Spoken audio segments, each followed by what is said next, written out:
Welcome to another episode of Minnesota Liberty, sponsored by the Libertarian Party of Minnesota. I am one of your hosts, Rebecca Whiting, and I have with me today Ahmed Al-Rawazik. Did I say that right? You did, yes. Okay.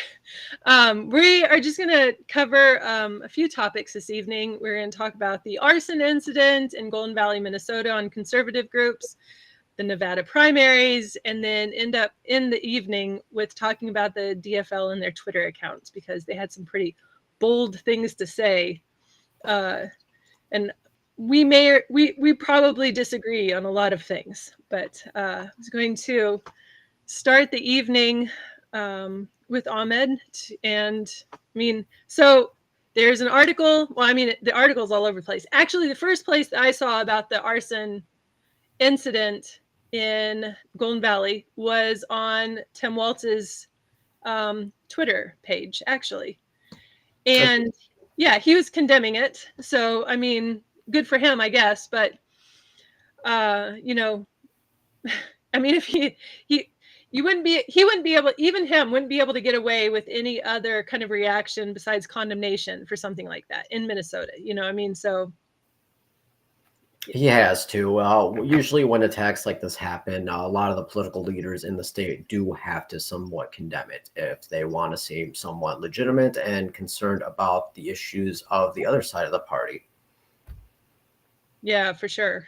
How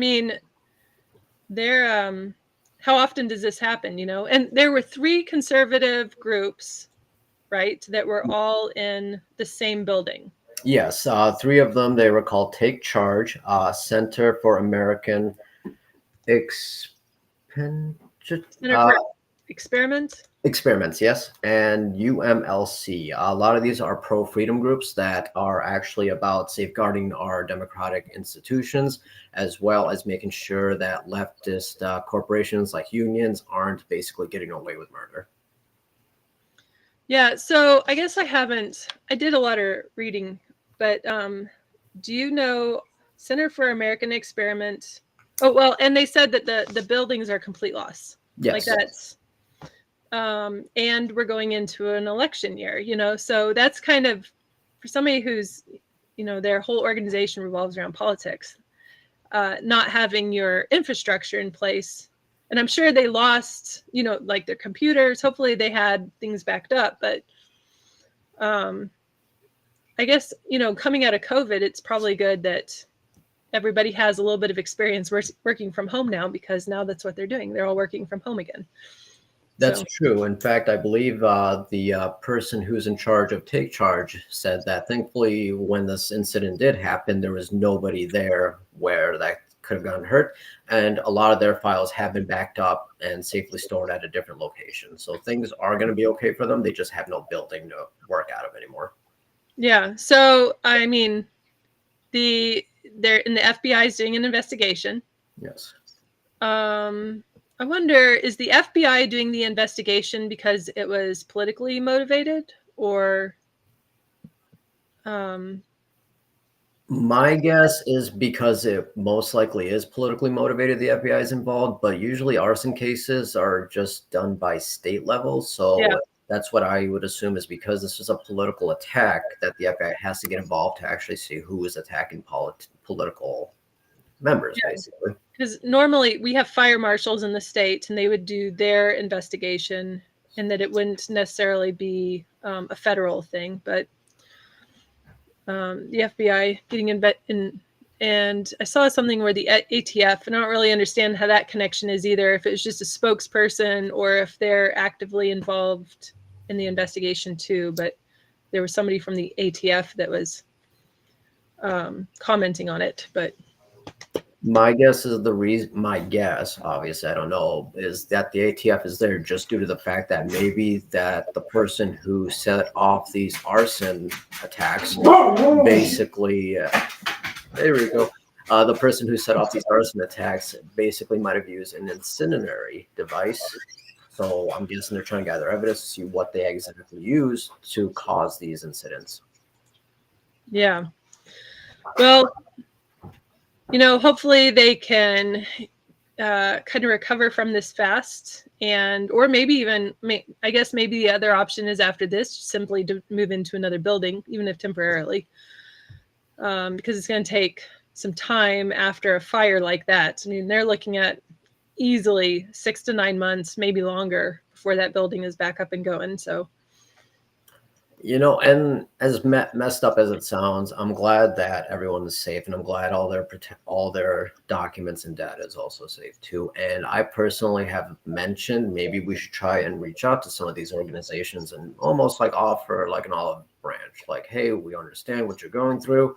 Trust us, we've been getting kicked down by the DFL for quite a long time, and now they're attacking you politically because you're clearly against something that they believe in. So should be something that we could possibly work together on them with.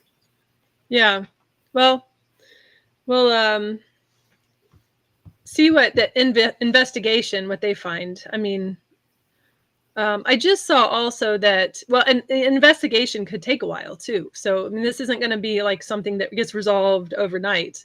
I did just see also on the news that there was a guy that, I don't know if it was just him by himself or he was part of a group of people, but one of them that started the fire at the Target in Minneapolis during the riots, or I'm sorry, the mostly peaceful protests. So he either just went to jail or just went to court. I can't remember which one of those that is. But so, I mean, what is it? It's 2024, 3.5 years later, and for that incident. So now that's finally kind of going through. I mean, there's nothing fast, even if they do figure out who did it. And, there's justice is going to take a while. So. And that's even if they do get justice, especially in this congressional district. You have a lot of Hennepin County judges who are literally releasing burglars, rapists, sometimes murderers with extremely low bail. It's gotten to the point where you can literally go and commit a crime and be out the next day before lunch half the time. So, yeah. Yep. Okay. So one that I guess so this morning I woke up and I saw the Nevada primaries had gone through, right? Or they weren't actually fully resolved yet. I guess I should look up to see what the final result was. But it was about 9 o'clock this morning, and anyways, the Nevada primaries for the GOP and the DFL, and they were both last night. Yes. So I've never seen this happen in anything. I typed in Nevada wrong. Hold on. Nevada primaries. I don't think this has ever happened in political history where a candidate who's running a primary by themselves basically gets nothing. Like, imagine losing in a race where you're the only person running. Right. So I guess it's not the DFL. In Nevada, it's the Democrats. Yeah.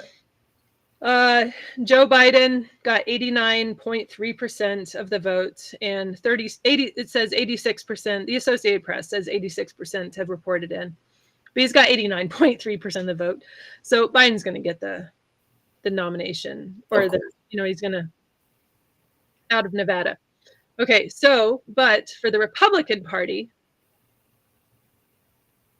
oh, wait a second, where's it gone now? So for the Republican Party, you have Namarata Randhawa, or Nikki Haley, I guess. Nikki Haley, and then the only other people that were on there were Tim Scott and Mike Pence, who have already suspended their campaigns. Oh, I didn't realize that. Mike Pence suspended. So who's still running? Is it just Nikki Haley at this point? Yeah, pretty much. It's just Nikki Haley, and I think Vivek dropped out. Yeah, it's basically a Haley and Trump race now, and Haley won't win organically. I think the only reason she's staying there is she's just hoping that Donald Trump gets kicked off the ballot, and then they'll just have to be forced to give her the nomination. Well, Trump did get kicked off the ballot in Nevada, yes. Right? So and as a result, that's why this is so interesting, because Trump was not allowed on the ballot for the primaries in Nevada. Nikki Haley, Mike Pence, Tim Scott were the next three in line passed the number one vote, but 63.2% of people who voted in the GOP primaries voted for none of the above. I mean, that should tell the GOP a little bit about that their base is unhappy, right? Like that should be a little bit of a red flag for them. No, no pun intended. That the people that would vote for a Republican are not satisfied with what the Republican Party is offering them as an option to vote for. No, and you're correct about that. In fact, they are talking about removing Rhonda, I believe her name, McDaniels, who is the head of the GOP right now, and they're talking about removing her, and there is two of them. I don't know the other person, but I know the first person is Kevin McCarthy, just due to his fundraising abilities, but they want her gone because it's like, hey, you're trying to do things that most Republicans and GOP voters don't want. The only people voting for Nikki Haley are just Democrats at this point. Oh, and the AFP. Yes. Oh, I guess I mean, I don't know. You just really have to be going into this as an organization rejecting the idea of Trump. And I want to be clear that I am not a Trump supporter. Trump has well, obviously, I mean, we're the Libertarian Party and he's a Republican, right? So clearly there's some issues that we're not going to align on simply because we have a different perspective of life. Anyways, but by them eliminating him off the ballot, not allowing the GOP voters to vote for him at all, they're choosing nobody. That's going to absolutely ensure that the Democrats win the presidential election. yes. That's what that is. Yep. If they don't allow Trump to be their nominee after all the primaries that he's basically won and force Nikki Haley down their throat, they're not going to win. They're just going to most people will probably stay home for that election if they do vote via GOP. And then Biden will probably just get a landslide because nobody, I was listening to Matt Walsh the other day and he kind of jokes about the fact that nobody likes Nikki Haley. And he was like, well, I was just joking about that. But wow, really, nobody likes Nikki Haley. I don't. She was the governor of South Carolina. She was the governor of South Carolina when I lived in South Carolina. And I already didn't like her when she was a governor of South Carolina, living in South Carolina. And then she was also the UN ambassador under Trump, right? Yep. So she goes there and does all the UN stuff and then kind of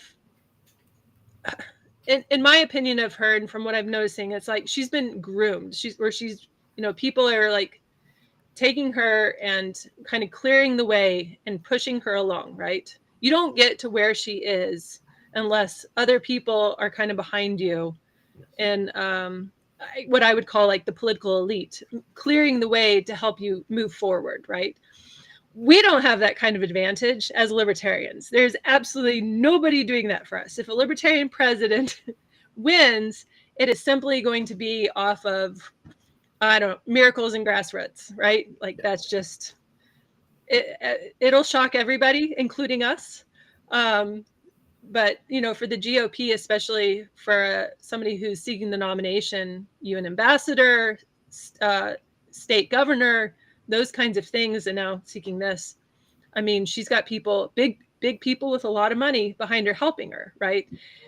But nobody likes her. I mean, like, obviously by this vote, even when she is the top person on the ballot,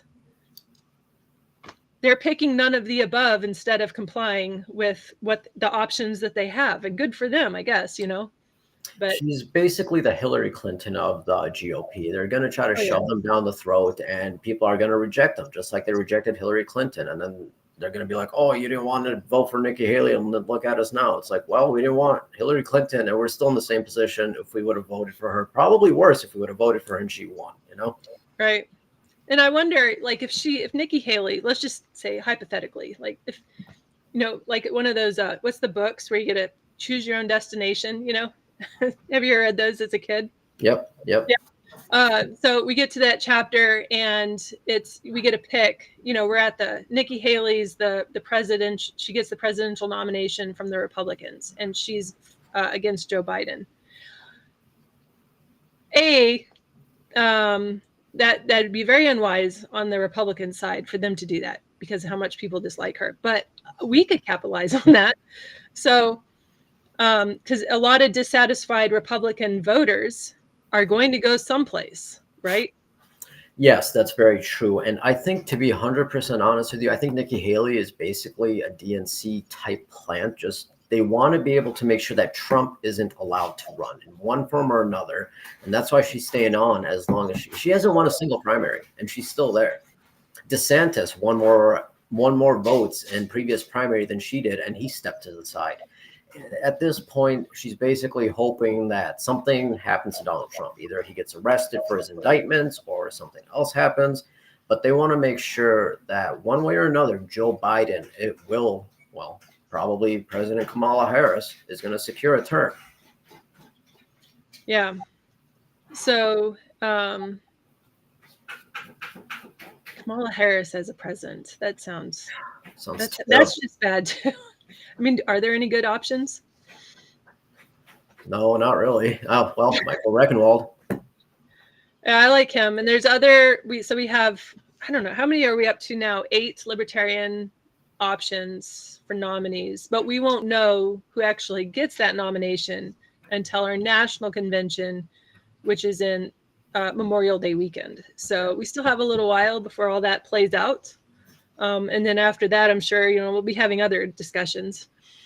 But yeah. We have a comment, and I don't know how to pop up the comments. Can you see the comments on your end? I can. The comment is from someone named Pelly DC. The GOP platform has an intro page that basically says they're not going to have a vote to modify platform at the RNC.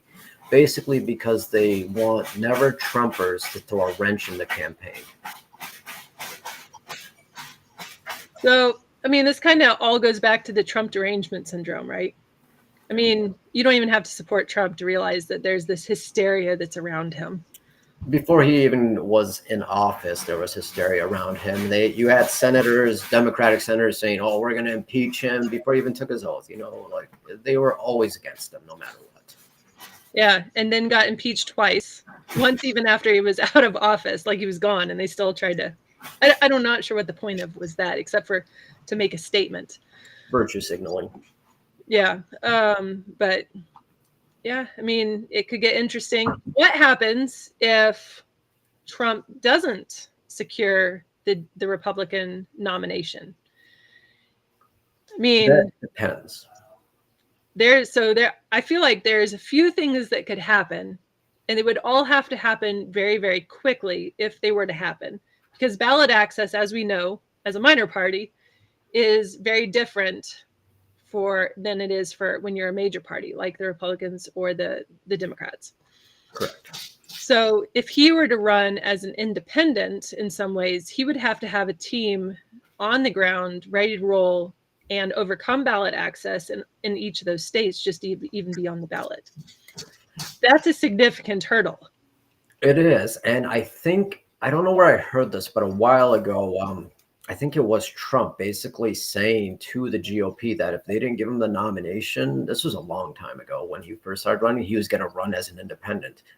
So if he does run as an independent, he will destroy the Republican Party. The entire GOP will collapse, which is what I don't think he will do, because I believe they are going to give him the nomination unless Joe Biden basically has him arrested. Yeah. So in the Nevada, with him not being on the primary ballot, I don't know the history behind him not being on there, what their justification was.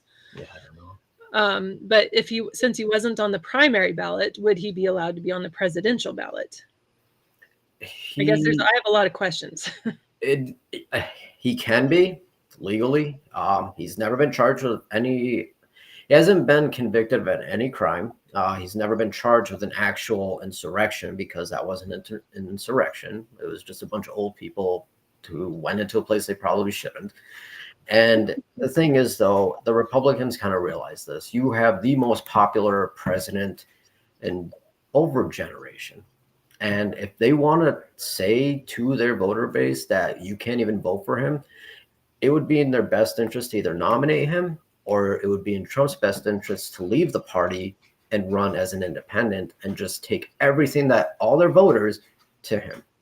Yeah, Because, and if it's any indication of what happened in Nevada, over 60% of their voters, they would lose. Yep.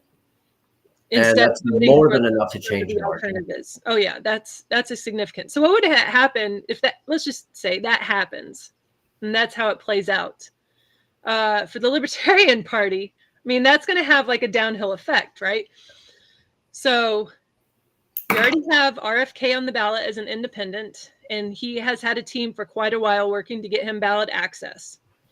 And ballot access for Minnesota can't happen or won't happen until the end of May sometime is when the ballot access window opens. And for anybody that's watching that doesn't know what that looks like, for a statewide race in Minnesota, you have to get 2,000 signatures, certified signatures on a petition, and then turn it into the Secretary of State. Now, for a lot of statewide races, you only have 2 weeks. For the presidential race, you have a couple of months. So it's not quite as intense as it would be for like a minor party running like a Senate candidate, for instance. We only have 2 weeks. 2,000 certified signatures means that really what you need is 3,000 signatures, because the state's going to be looking at excuses to throw every single one of those out. Correct. So you have to have way more than what they're asking just to be able to overcome what it is they're going to disqualify. And I think that could probably lead into the segue about what the DFL is trying to do with ballot access now. Well, what's that? I think we can probably segue since we're talking about ballot access and how the DFL in Minnesota is trying to make sure that even parties who reached those goals previously, Oh yeah, they're trying to go to the state Supreme Court now to make sure, nope, you can't run if you're not a Democrat or Republican. Yeah, I'm just going to pull that because the DFL today posted something rather bold. I mean, and see, this is thing. This is what I kind of take to heart. I read a lot of history. I know human history. Human history always has the same pattern. Eventually, people get too big for their britches, right? Like they've gotten their arrogance, and they're complacent because they're at the top, and they've been at the top for a long time, maybe, and nobody can compete against them. Eventually, those people all fall. And I try to keep that in my mind, knowing what the situation is where the DFL has the trifecta in Minnesota, right? Like they have all of it, and they know it. That makes them weak, in my opinion. But the DFL today tweeted, "The Legal Marijuana Now party very clearly did not meet the requirements for major party status. But fortunately, there is a major political party that actually legalized cannabis in Minnesota, the DFL."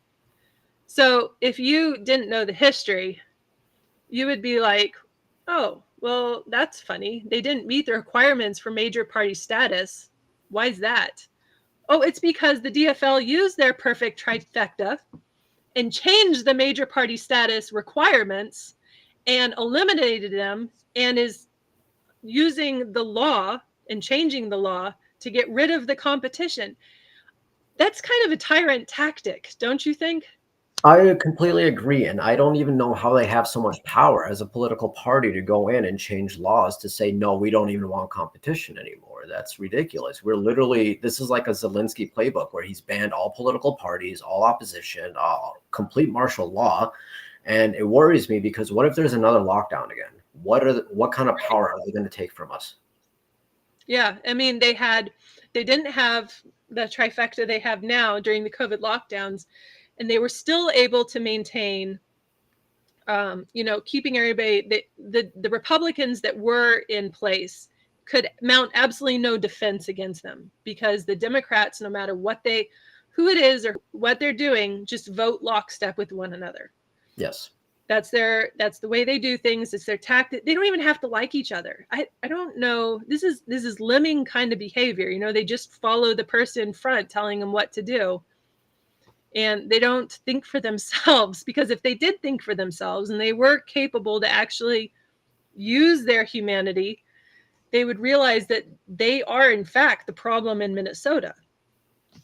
And all the voters that keep voting them in, which is that's another problem. And I don't get why people keep voting them in. We had an $18 billion surplus last year, and they're still planning on raising taxes. In fact, I actually just got an email today because I live in CD5, and I got an email today saying that Xcel Energy is going to raise rates again because, like I said, they're the only ones in charge. So once the Democrats realize they have full control where no other party can run, then what's the point of even participating in the politics in Minnesota specifically?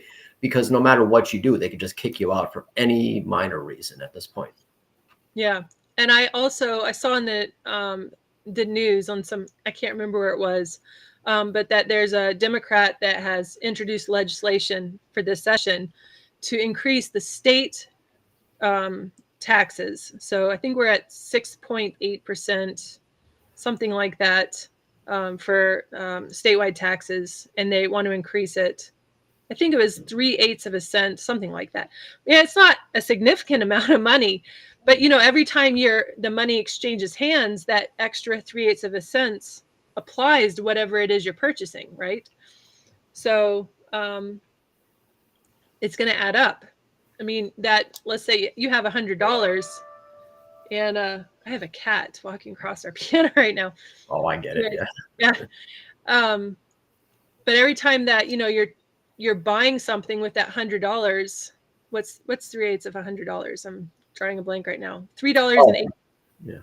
3/8 of $100, you're looking at about 30, I guess. And probably 3.8. No, 3/8 of a cent. So anyways, I'm not math. But every time that money exchanges hands, that tax applies every single time. So every single time that $100 bill is used, it's devalued by that extra tax. I'm just trying to wonder where the money is going. I don't see any actual changes happening to Minnesota, and I'm just wondering, where is all this money going, and why do they need to keep taxing to the point? And it gets to something I've said a long time ago, which is democracy. A lot of people think democracy is a great thing, but I don't think so, because democracy seems like somebody can come in, loot the treasury, and leave, and nothing happens to them. Right. Well, our country wasn't intended to be a democracy. Yes. We're intended to be a constitutional republic, which is why we have a constitution. And people that get in these political positions are supposed to swear and uphold the Constitution. Now they don't do that, no. but that's part of being in their position, swearing in.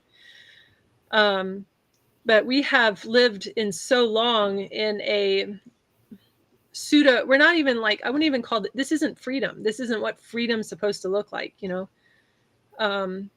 And because, I think that because people are still able to, have a comfortable life, and they have these, move about freely for the most part, except for COVID, of course, couldn't move about freely during COVID. But you have a whole bunch of people that are they're perfectly satisfied with being ruled. That's the mentality that we have to overcome, culturally. Wake people up and help them realize that it's not okay to be ruled by somebody, because somebody who's going to take tyrannical steps to control people will just keep taking more and more as time goes on. They'll never be satisfied with what they have. No.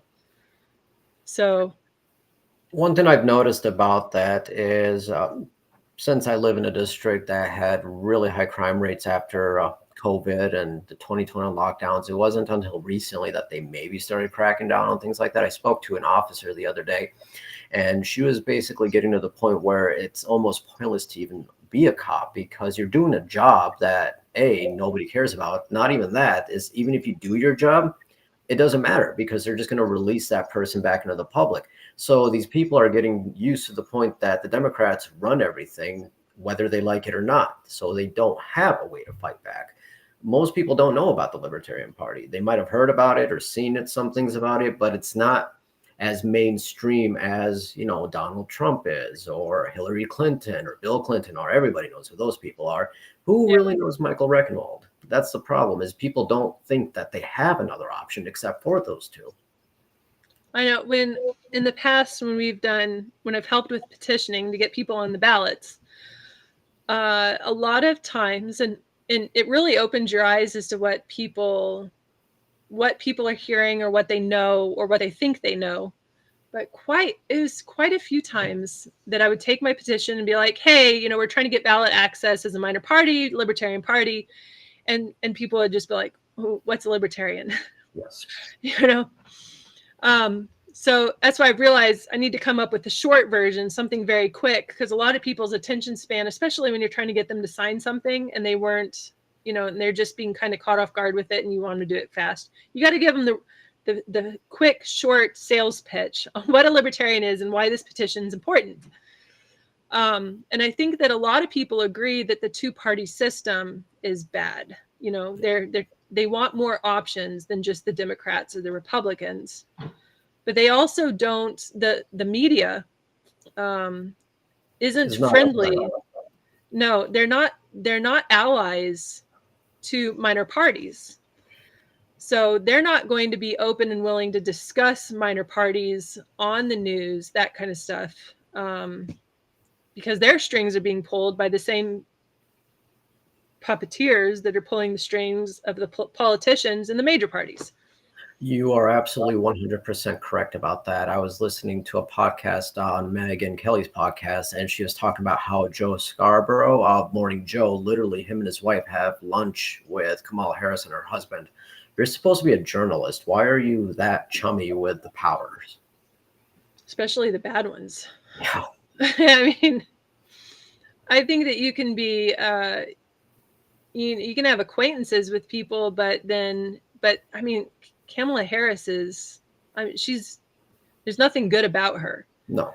And none of her associates and that kind of stuff. There's just, the association is only to benefit them. So if they're associating with her, it's only to prop themselves up, especially as a journalist. Yes. And I think the only real journalist, as weird as it sounds, ever since he left Fox News, Tucker Carlson has just been killing it lately. In fact, he is doing an interview with Putin, and it's not released yet, but just because he did an interview with Putin, you have people in the Democrats saying he should be arrested. You had Ukraine legitimately put Tucker Carlson on their kill list for interviewing Putin.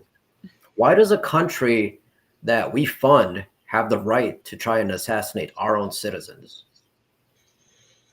That's using that kind of a tactic, especially for a journalist, and trying to threaten influence through the way of threatening them. I mean, again, and I know I feel like I've said this a few times already this episode, but that's just a tactic of tyrannical people. So they're all, you know, and the more I think about, and the more I realize and watch and see all these things that are happening, like all these dots are connected, and all the people have the same interests in mind. They all work together. Well, there's a reason that Mitch McConnell and what's her name, Nancy Pelosi, have been some of the longest serving politicians in America, is because they do work together. A lot of them are related to each other. They're with the same families, they're with the same tribes. They do with the same businesses, such as Nikki Haley, who sits on the board of Boeing. They're all invested in making sure that America is worse as possible, because they're going to get rich from it, and they don't have to suffer, because let's be honest, they're probably not even going to be alive in the next decade, where they will actually see all the pain and suffering that they've caused to this country with massive immigration, the fentanyl crisis. And you have people that aren't just coming from South America. You have people that are coming from China, from Iran, from Yemen, that are literally going through the open border. And it worries me, because why are all these people being able to go through the border without any sort of validations or checks? I think they're going to use some of these people like, oh, we're under a terrorist attack, we're locking down this country again, you know, things like that. You can't travel outside your city unless you have a COVID pass. You know, they were trying to do the COVID pass for flying and things like that for a while. Who was it? Dianne Feinstein. She just retired. She's She was. dead. Did she die? Dead. Yeah, she literally served until she died, and they had to do a special election in California. She was so brain dead. She did. Oh my gosh, how did I miss that? She looked bad. I mean, towards the end, maybe that's. I thought she just left. No, she wouldn't. She would die in Congress. That makes sense. Yeah. Yeah, she was another one that was just long-term, long-serving. I mean, really, she looks like she's had a devil on her shoulder. Like that's been sucking the life out of her. That's what it looked like. That's exactly what I say about these people like Mitch McConnell and Nancy Pelosi. They just look like demons. And it's like, yeah, that's what you look like when you're 80, 90 years old and you made a deal with the devil. You're going to live as long as possible, but your soul and how you look when you die, you're going to see it. Yeah. Yeah, Mitch McConnell glitching on TV. You got Joe Biden, who was talking the other day. He was talking about how he was speaking with Francois, a gentleman named Francois. This gentleman was the president of France in 1996. He's been dead for 30 years. Yeah, I was talking with a friend about this afternoon. That and their press secretary got really mad because somebody questioned Biden's, like mental state. Being dead for that long, and then all of a sudden, like I don't know, there's something going on there too. And why is somebody that's obviously that far gone and that bad getting 89% of the vote in the Nevada primaries? It's the only choice that they really have, and they know I don't even think he's actually in charge anymore. I honestly think he doesn't have the mental capacity to be able to be that. No, I think the only people who are actually running the presidential office right now is most likely Secretary Anthony Blinken and Kamala Harris. Even though it's kind of funny because most of the people who worked with Kamala Harris have actually quit because they don't like her. She's also very unlikable. Yes. Out of between her and Nikki Haley, which one's more unlikable? That's a hard one. It's about 50-50. Yeah, it really is. Yeah. Nikki Haley's, and going back to her, just Nikki Haley's like the minor league version. I would say Kamala Harris is the most unlikable because you don't see Republican operatives trying to support Kamala Harris to take over Joe Biden, but you see Democrat operatives trying to fund and give money to Nikki Haley. So, yeah, a lot of these people, anyways. So we were talking about the DFL tweet. The second part to the DFL tweet said, but fortunately, there's a major political party that actually legalized cannabis in Minnesota, the DFL. So how long has the DFL been in Minnesota? Probably. And they're just now legalizing cannabis? Yeah. And they didn't actually legalize all of it. Like they put, it came with baggage, right? The legislation.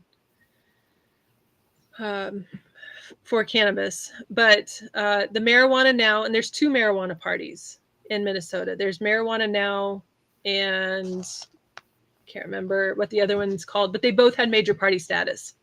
Yes. And we're both, the basis of their political party was to legalize marijuana and some other things, but for the most part, that's what it was. They wanted to legalize marijuana. Yes. So, but the DFL took however many decades until it was political. It was a political opportunity for them to capitalize on before that they would actually legalize it. One of the things I was thinking about is, so Amy Klobuchar is the senator for Minnesota. She's up for re-election this year. Did you know that she was Hennepin County attorney up until 2006 when she ran for Senate? I believe I did hear something about that. In fact, she was kind of also weirdly connected to Derek Chauvin in one of his old cases. Well, she ran for Hennepin County attorney on being tough on crime. Now, statistically, once she got into office, she was tougher on crime, but that hurt disproportionately people particularly males of color, so Black males, on small offenses like marijuana charges.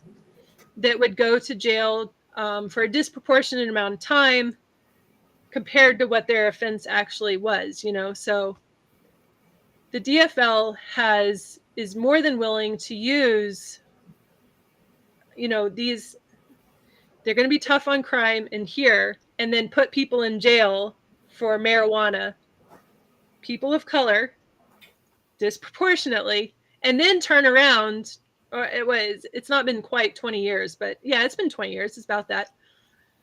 And then decriminalize it and say, oh, look what we did. Yep. And say, well, they weren't, these other parties who were basing their platform off of decriminalizing marijuana, they weren't able to get it done. But at the same time, changing the rules so that parties, minor parties, or smaller major parties in this case, can't even get on the ballot to get people into office and to make those changes because they have the mass majority in the state. I think they're very mad about looking stupid because, like you said, she went in tough on crime, arrest everyone for weed and things like that. And as soon as marijuana laws started becoming more popular, they wanted to hop in and be opportunists and say, oh, look what we did. It's like, no, we know what you already did. And you basically put roadblocks every single step of the way until it became politically advantageous for you to actually do something about it. But it made them look stupid. These other parties made them look dumb. Like, why aren't you actually helping citizens to do things like that? So now they want to make sure that there's no opposition that can make them look dumb anymore. And this one, like this arrogance, this level of arrogance on their part, gives themselves a false sense of security that they're untouchable. Yes. And that will eventually be their undoing. So the fact that they're on Twitter, like saying these kinds of things and acting out in this kind of a way, or even, in my opinion, just like going after minor parties, making it harder to get major party status, tells me that they're really working overtime to solidify their majority, because we actually are a threat to them and to their future, and they recognize that. Of course, you have to toe the line if you want to even get some sort of political contributions these days. And if they can make it so there's no third parties, the Democrats pretty much are going to run Minnesota because the Republicans are demoralized here. They don't have the strong support anymore. They don't have a viable candidate to run, and they're demoralized. They have nothing to really go on anymore. And I think this is a great opportunity for the Republicans to actually be like, listen, the Democrats are going to try to destroy everybody. That's not one of them. Either help us out or we're all going to. And I think this is where the great part for our party to go in. The Libertarians can say, listen, you guys are going to have to join us. We're going to have to work on some of these laws together. We might not like each other, but we don't like the Democrats even more because they're just going to take all our rights away, just like they did during the COVID lockdowns. What is that saying? The enemy of my enemy is my friend. Yeah, yeah. I'm kind of bad with some of those. Like I know it's in there someplace, but anyways, yeah. And that's, I'm obviously clearly not a Republican because I'm on a, here. But as far as trying to take a stand against the Democrats, sometimes you do have to join forces with people where you might only see eye to eye on one or two issues, and you disagree on a lot. Yeah. But yeah, the hypocrisy of the Democrats, especially in Minnesota, is, I think, what we need to strategize, to really bring it out and bring it to the surface. And so. Appealing to people's emotions. We don't live in a time period where people think through things rationally. Even when presented with facts, really people default to their emotions. So if we want to try and reach a state who has enough of a percentage of the population that has rejected the need for factual evidence, who likes being ruled, they like have somebody telling them what to do, like the Democrats are in the state. There's other tactics that we need to rely on and try to kind of think outside the box and shift to that if we're going to reach those kinds of people. I think we do have a really good opportunity. And one of the greatest things I've seen in this past year is watching someone like Javier Milei, who ran Mm, as Lieutenant in Argentina and won. And he, first thing he did was slash like 60% of the country's, he had a bunch of ministries that were just there, and they were basically like carbon copies of another ministry. So he slashed like almost all of them. He's right now in Israel. I believe he is intending on moving the embassy to Jerusalem, which is what the United States has also done under Trump. But I have a lot of hope for a lot of these South American leaders, such as the new Ecuadorian one, who is tough on crime, but he's not tough on stupid crime. He's tough on like these gang members who are literally killing like yeah. 100,000 people a year, So, and when we say tough on crime and things like that, we also have to realize that it's not just crime in our nation. We also have to realize that crime is global now. It comes from the South with fentanyl and meth, fentanyl that gets made in China or comes through our border one way or another. And these policies, they're basically being introduced as a carrot by the Democrats. It's like, oh, we're gonna make sure that we're not hard on crime to get more of these voters, but they're not realizing all the damage that they're doing to their own communities because of these policies. Right. Yeah. I mean, it's a very libertarian position. Like, we have the non-aggression principle, right? But if somebody is aggressing against another person, that is, you do have the right to defend yourself. And there's a lot of, I think that libertarians get kind of this bad rap with law enforcement because there's a lot of people that would be like, no cops or that kind of thing. Yeah. But realistically, I mean, if something is going wrong, we live in the kind of society where we do have law enforcement. What we would like to see is that law enforcement is used properly and there's accountability in law enforcement, just like there is should be in every part of life. If you make a bad decision and do something that hurts somebody, that there should be accountability and quite possibly repercussions from that. For every other position other than being a politician and some police officers, yeah, there's always accountability. But the thing is, though, is you have not obviously not all cops are bad. I have a lot of officers that I speak with on a regular basis. And, not all cops and politicians are good because you have some of Yeah. those that aren't there to do good. They're just there just to watch the world burn almost. Right. And when that's that way with a lot of people in every position, you have good people and you have bad people. The position that they're in doesn't judge the character of the man. It's what they do is what judges them. It's their own actions and who they are for themselves with their position. I mean, just like if we do end up with a libertarian that becomes president, or let's say, in any other big position, if they were to use the position in a way that that they improperly, and they use it to hurt the people around them or to impose things to control people, they're a terrible libertarian because of what they did with their position. Yes. So And one of the things I'd like to circle back to is when we speak to officers and things like that, because my work is really close to a cop station, so they come around all the time. I've noticed that a lot of the ones who actually had like military service or are veterans, they're better tempered and know how to carry themselves better than the ones who just came out of high school and went to the academy. yeah, a cop with a complex, and they have something to prove. Those are the ones that you kind of can tell that it's hard dealing with anybody that's like that. And then you have somebody like that's in a position of authority. I mean, I'm a veteran and I saw that being in the military.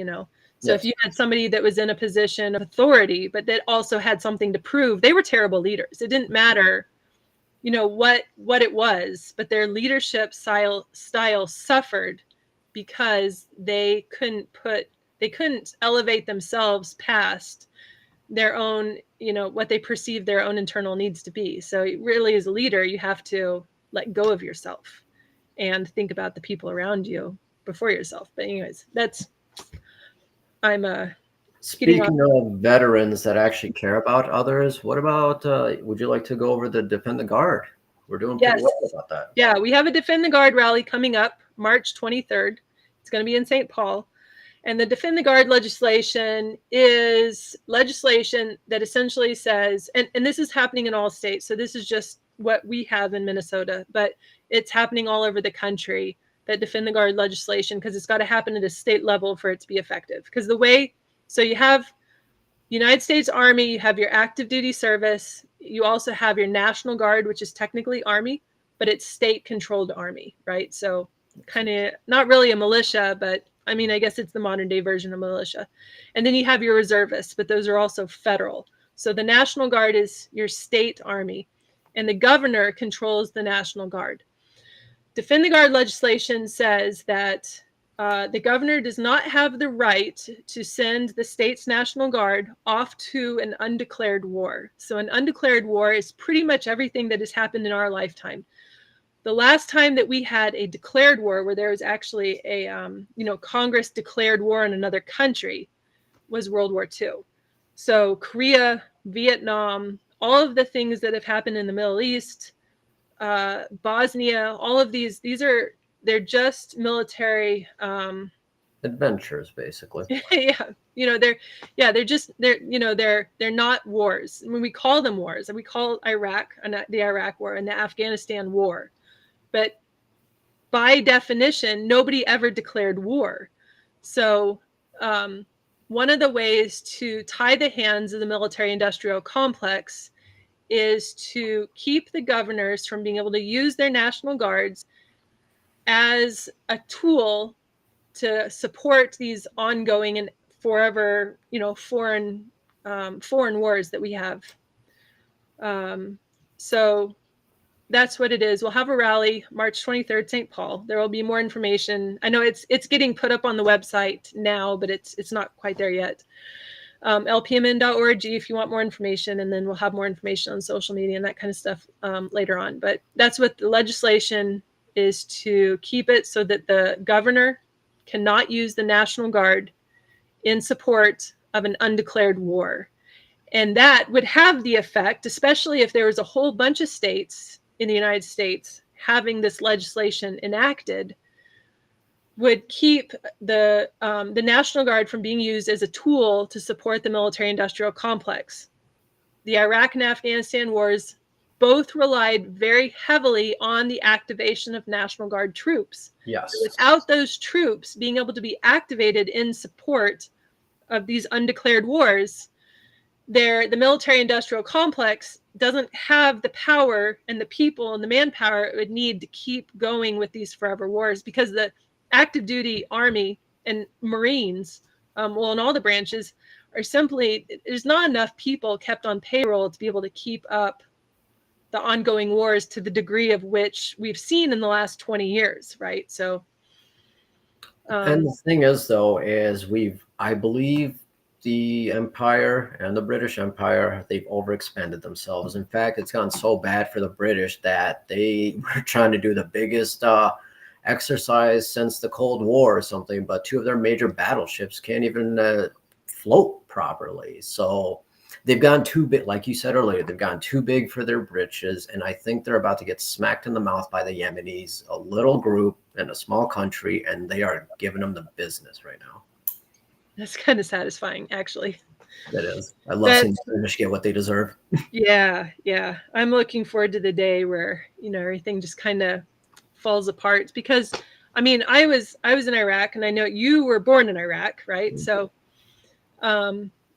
there's I don't want to see my kids grow up in the same kind of environment and culture that we have had as adults. Like, I don't want them to be faced with, there's another war here, or there's another war here, or this, what would end up happening down the road, because these forever wars are unsustainable, that at some point something would escalate to where we would have another World War III, And the thing is, though, is the generation below us, I think Gen Z, they're about that age where they can get drafted and join the military and things like that. But it seems like there was a report that came out a couple months ago saying over 70 or 80% of them they would refuse to even fight for America just because of how this country has become in the past couple decades. And I don't blame them.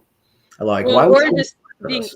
not physically fit enough. Yeah, Like we have that's another problem. Like you have to be pretty physically fit to be able to be in the military. Not just be in the military, but do well. There's a physical standard that's expected, and I think that's perfectly normal to have a physical standard, especially if you're going to be in the military. Yep, you got a physical standard. You got a lot of them that are also on antidepressants and ADHD Yeah. medication, which is also It's a asthma. disqualifier. Yeah, Yes. you can't be on those kinds of medications. Well, you can. Okay, so you can after you join, and then you get on the the medications to stay in service.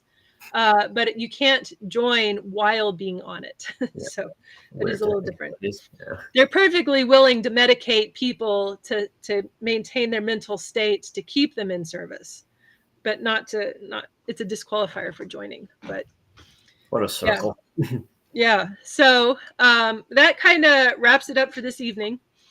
And I wanted to point out we have just wrapped up a membership drive, but we're always willing to take new members for the LPMN. We have a few big things that are coming up. Let's see, we have the caucus night. The Democrats and the Republicans in Minnesota, February 27th, are having their caucus night. The Libertarians are also having a caucus night. And it depends on where you are in which congressional district and where your affiliate is at. We're meeting in a bar, just like the original American patriots. They planned all their revolution. They planned it in a bar, or I guess they planned it in a tavern. My cat's on the piano again. Anyways, but you can find that information, lpmn.org for caucus night, February 27th. We also find information on joining the party. It's only $5 a month to join the party, which is not significant. I mean, that's not even you can't even buy a Starbucks coffee for that right now. So You can buy lunch outside for that right now. So yeah, I know. yeah, $5 a month's a steal, right? And then the Defend the Guard, March 23rd. Oh, and our state convention is coming up April 20th. So 4/20 and 21 will be our state convention, and tickets are available for sale on our website also. So those are the big things coming up. But that wraps up this evening. I want to thank you for being on, and maybe we should do this again if you're willing. And then we will see everybody next week. This was fun. Thank you for having me.